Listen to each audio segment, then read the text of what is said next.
Okay, this has been a difficult episode to work on. I wanted to talk about microhistory, and to do that I figured I needed to talk about either Ginzburg or Ladurie, and I decided that Ginzburg was the thing to talk about, Ginzburg's Cheese and the Worms, specifically because it's the more readable of the two books I was looking at, and it turned out to be more complex, deceptively complex for an apparently simple book. And the episode bloated up, and I didn't really want to do a really long episode. And so it took me a while to kind of work out what I was going to say. So here we go.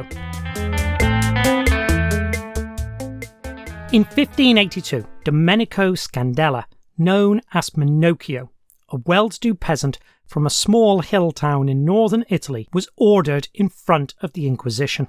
A dispute with a local priest had escalated into a denunciation for heresy. As the inquisitors questioned him on his beliefs, the notary recorded the following response on the origin of the world.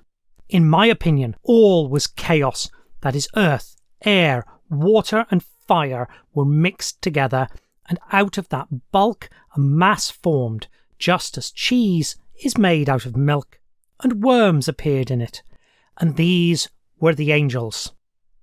It is a curious response. It clearly caught the attention of the inquisitors, and some 400 years later, it caught the attention of the Italian historian Carlo Ginzburg. Ginzburg came across a reference to this heresy of putrefaction while looking for data on witches, and was sufficiently taken with Minocchio's case that he returned to it in a short book, Il Formaggio e I Vermi, excuse my pronunciation, in 1976. The book made a near instant impact.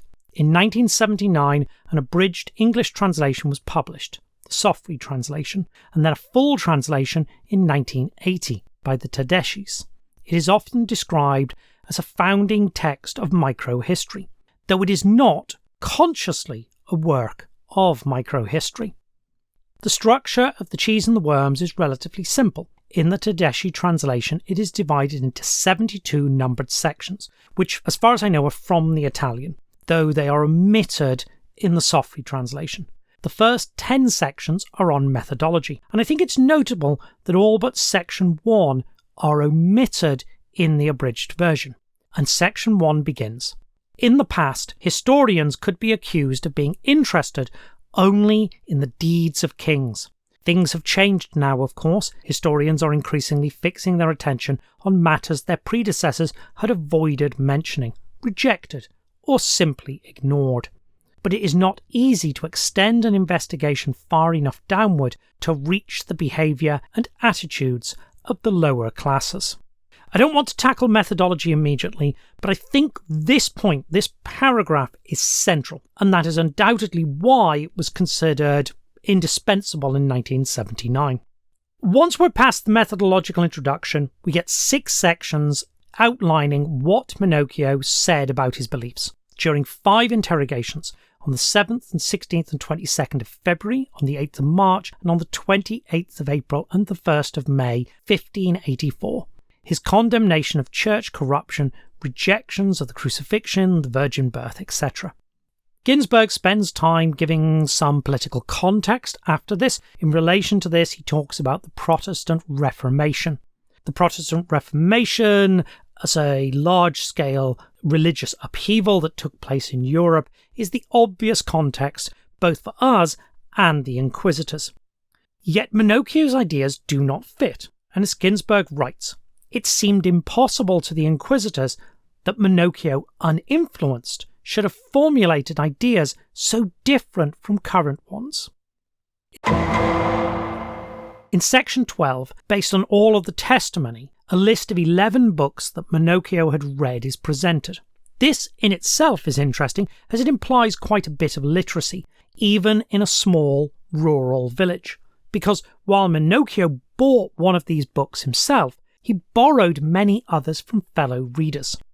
The following sections are dedicated at some length to examining the testimony through these books, and the first impression is of a disconnect. None of the books is a direct source for the beliefs that Minocchio expressed. Ginzburg expresses the frustration with this. Once again, we have the impression of being in a blind alley. Earlier, faced by Minocchio's extravagant cosmogony, we stopped to ask ourselves, just as the Vicar General had, whether this was not the talk of a madman.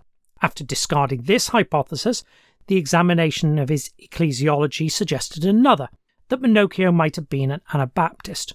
Rejecting that as well, we confronted the problem of ties to the Reformation. However, an attempt to fit Minocchio's ideas and beliefs within a deeply rooted current of peasant radicalism brought to the surface by the Reformation, but independent of it, now seems to be emphatically contradicted by the list of readings we've reconstructed from the trial records.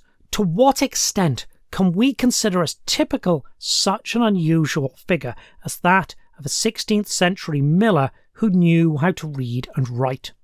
And typical of what? There is an idea being raised here, which in microhistory is often called the exceptional normal. Obviously, Minocchio is exceptional, weird, different. The inquisitors would not have spent this long interviewing him, would not have left us such a large body of material, if his case was typical. But we don't really want to understand one exceptional, wildly unrepresentative individual. That is much less interesting to us than recovering what most people thought, how wider society worked. Ginzburg is aware of this and recognises that exceptional cases are only a route into a wider historical frame. End of the book, he references another heretic who is preserved only as a name in a single sentence. About Minocchio, we know many things. About this Marcato or Marco and so many others like him who lived and died without leaving a trace, we know nothing. The following 12 sections explore how Minocchio understood, formulated, and reworked ideas found in books to create his own internally consistent but very peculiar brand of Christianity. Minocchio mulled over and elaborated on his readings outside any pre-existent framework, and his most extraordinary declarations originated from contact with such innocuous texts as Mandeville's Travels or the Historia. It was not the books as such, but the encounter between the printed page and oral culture that formed an explosive mixture in Minocchio's head. Ginzburg reaches a conclusion the Inquisition was never able to accept, that Minocchio worked out his own cosmology without anyone telling him. There were influences, and they can be traced. None of this happens in a vacuum, but the thoughts were Minocchio's. I think the fact that the Inquisitors couldn't see that is itself an interesting reflection on the mental world that they inhabited. On the 17th of May, the court ruled, convicting Minocchio of being a heresiarch, a teacher of heretics. He was condemned to prison, but in 1586 that was commuted due to his ill health, and he was released, on condition that he wore a cross indicating his heretical beliefs and stayed within the bounds of the village of Monte Real. We know little of his life at this point. We're not in front of the inquisitorial court. But we do know that he would not remain silent. In 1599, Minocchio was hauled in front of a new court. The second trial receives a lot less attention than the first. Both the trial and the records are shorter, presumably because recidivism seemed less exceptional to the people conducting the trial than the beliefs had in the first one. This time, Minocchio was put to torture to ascertain the identity of his accomplices. Everything about the torture sounds half-hearted, and Ginzburg quotes a church official complaining of the nuisance for anyone who isn't a model of patience, of having to listen to the inanities uttered by so many, especially during torture, which indicates that the inquisitors themselves understood that this was a waste of time. And the moment Minocchio gave up a name, even though it must have been obvious to everyone involved that the name was absurd, they stopped. This is something that comes across very strongly in Ginzburg's text, and I think is to do with the framing of it. We associate the Inquisition with barbarism, and we're entirely justified in doing so. It was an institution that attempted to impose irrational beliefs through physical cruelty and coercion.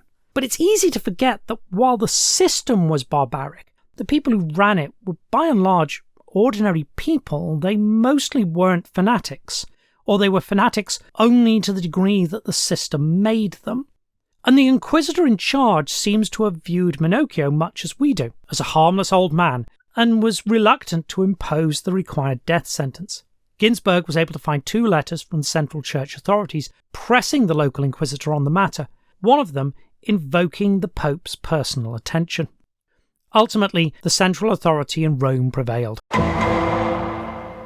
People who had never met Minocchio, who had no visceral sense of him as an actual person, demanded his death. He was executed sometime around 1600, and the documents regarding his trial were filed away, presumably on the assumption that they would be entirely forgotten. He wasn't. Ironically, today, Minocchio, a miller from rural Italy, is more famous than the Pope who had him executed. Ginzburg's book has received thousands of citations, and there is even a motion picture about his life. All of which I think raises 3 questions. Why is Minocchio important?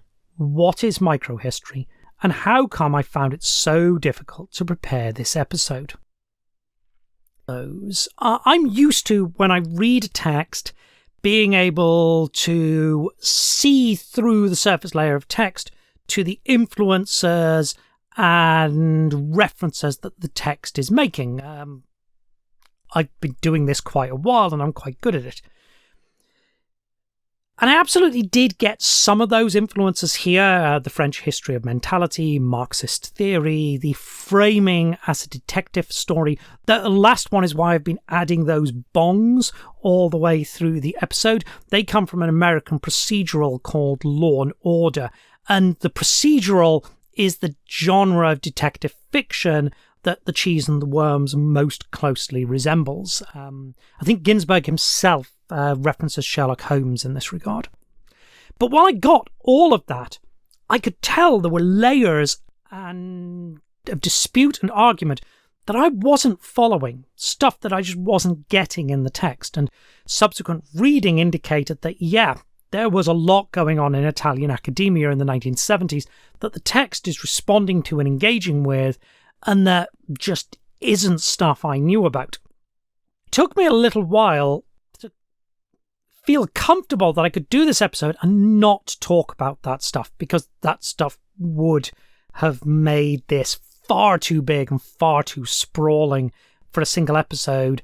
And certainly it would have turned it from a commentary on a book that says something about our general understanding of historical thought, which is kind of how my Keyworks talks go, into an analysis that was much more about that specific moment in Italian academia.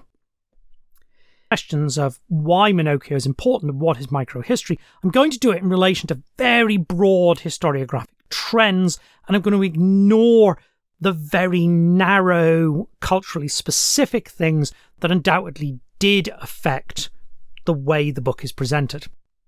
Let's start with Minocchio. I've covered this point before. Yes, a long time ago, historians thought the significance of a person or an event was a function of that person or event. That because popes mattered more at the time than millers, they should matter more to us. They stopped thinking that quite a long time ago. Not exclusively. I have an episode on Hayden White about the fact that even a few years ago, Hayden White was talking as if that's how historians still do operate, despite it being actually quite old-fashioned when he started working. And that's the whole point of that opening paragraph in the methodology section that I drew attention to at the start of the text. Ginzburg himself is recognizing that there was a time when you had to justify your research by the presumed importance of the subject. But that's not really what determines nowadays whether or not something is interesting to a historian. Minocchio is more interesting than most popes. Not because Minocchio had more impact or was more important even than very minor popes, but because so much detail about Minocchio survives and so little detail about other millers and other heretics. We know a lot about popes. That's the kind of source material that survives. So, generally speaking, we don't care very much if we find something about one specific pope that just tells us a bunch of stuff that we already knew about popes in general. But we care a great deal when we find a whole bunch of information about a heretical miller, given how little we know about heretical millers. Which again is where that concept of the exceptional normal comes in. When we are dealing with textual sources, and this is broadly true of sources in general, but it's particularly marked for texts like the inquisitorial records, the ordinary or typical generally doesn't survive. Unless we want to see only a tiny part of the past, we are obligated to use exceptional cases to recover it. And there are two ways that you can do that. The way that it was done in the first half of the 20th century, when the Annals School in France began to extend the historian's gaze to incorporate histories of the rural population, was to try and gather a lot of fragments about different people and stitch them together, often done statistically. That is absolutely a valid approach, but it is also an approach that tends to flatten and homogenise what it studies. Microhistory, the second approach to this, is the opposite. Rather than piecing together fragments of many cases, Ginzburg was, remember, actually doing that, trawling through archives looking for references to witchcraft, and chanced upon the Minocchio case. Rather than that, microhistory looks for exceptional cases, recorded in unusual detail, and extrapolates from those. Not, and this is important, simply to retell the story, but to use that case to reflect on the phenomena or society. Laduree's Montelou, the other example I could have picked to talk about today, also does this. The small village of Montelou was a hotbed of the Cathar heresy, and its suppression left a lot of records, inquisitorial records like those of Minocchio. But Laduree doesn't use that to chart the Cathar heresy, but instead to reconstruct how family, social relations, work, jealousies and rivalries all operated in a French village on the eve of the 100 Years' War. In hindsight, it can be hard to recognise the importance of microhistory. The idea that exceptionally preserved cases can be used to recover the heterogeneity and complexity of the historical past, in contrast to the flat, homogenised picture of statistical studies, and therefore act as a complementary way of reconstructing things we might not otherwise have access to, is commonplace History 101 today. But there was a moment when historians needed to recognise that, and that moment in the 1970s is marked by these two works that appeared within a few years of each other.